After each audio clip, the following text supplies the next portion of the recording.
Covering election 2020, if you live in Florida and you want to vote in the presidential primaries or change parties, you have until Tuesday to register. Florida's primary is February 17th. And as you register to vote, top Democrats vying for their party's presidential nomination are already looking ahead to Super Tuesday. It falls on March 3rd this year.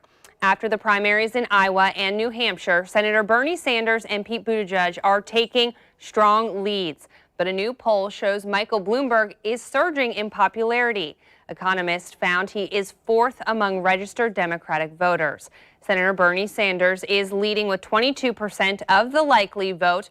Former Vice President Joe Biden is in second with 18%, and Senator Elizabeth Warren polled at 15% and Bloomberg at 12%.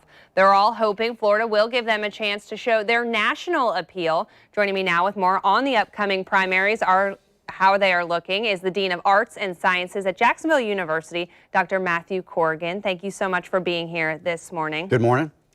We've already seen the Iowa and New Hampshire primaries kind of come through. Is that an indicator of how this election season is going to go? Not necessarily. Iowa had, all the problems with the results. And what Iowa usually does is eliminates people. Didn't really eliminate a lot of people. Like, for example, Amy Klobuchar didn't do particularly well. No one noticed. And she recovered in New Hampshire, and so she's still alive. We've got a lot of viable candidates out there, and so Super Tuesday is probably where you're going to see a lot of people drop out, but we could have a long primary race on our hands. And the Nevada caucuses are coming up 1 week from today. How important are these states for these candidates at this point in time? I think any momentum's important. Nevada's on a Saturday. It doesn't get quite as much publicity as South Carolina. So it's important. I don't think it's a life or death for any particular candidate. I think South Carolina is probably a real test for Joe Biden. If he doesn't do really well, I don't see how he goes forward.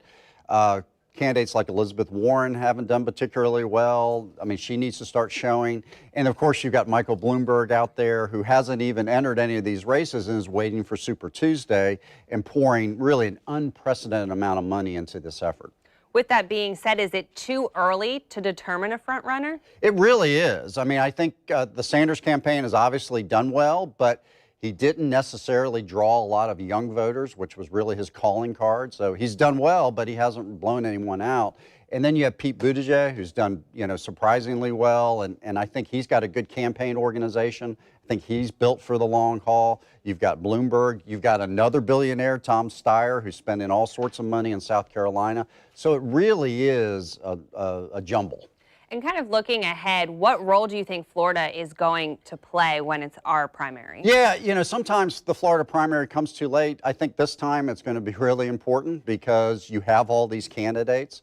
I know our students at Jacksonville University are starting to, find an interest in the campaign and looking at the different candidates. And at the end of this, I think Florida not only will play a pivotal role in the primary, but obviously the general election as well. What other states are you keeping an eye on that you think will play a role and are important for these candidates going forward? Yeah, I think when you look at, Super Tuesday, you've got everything from California to Texas to Georgia to Massachusetts to Minnesota.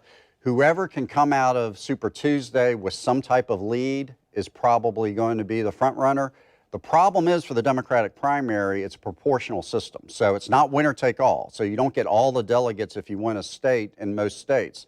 So this could go on for a while, which isn't a bad thing necessarily. It keeps people's interest up. But if Democrats are just continually attacking each other, it could be problematic for the general election. And how much should voters be paying attention to these primaries and the results? Well, hopefully they'll pay a lot of attention because, again, I think there's a lot of tension about politics right now, and I think people need to understand and learn about the candidates and be civil to each other. We're going to have lots of differences of opinion in this election. I think universities and other places need to kind of step forward and say, this is an important election, but let's do it civilly. Great. Well, thank you so much for your insight and for being here this morning. Floridians can register online or in person. Just go to your county's Supervisor of Elections website for those locations. When those elections happen, you can follow our coverage on air and online at news4jax.com.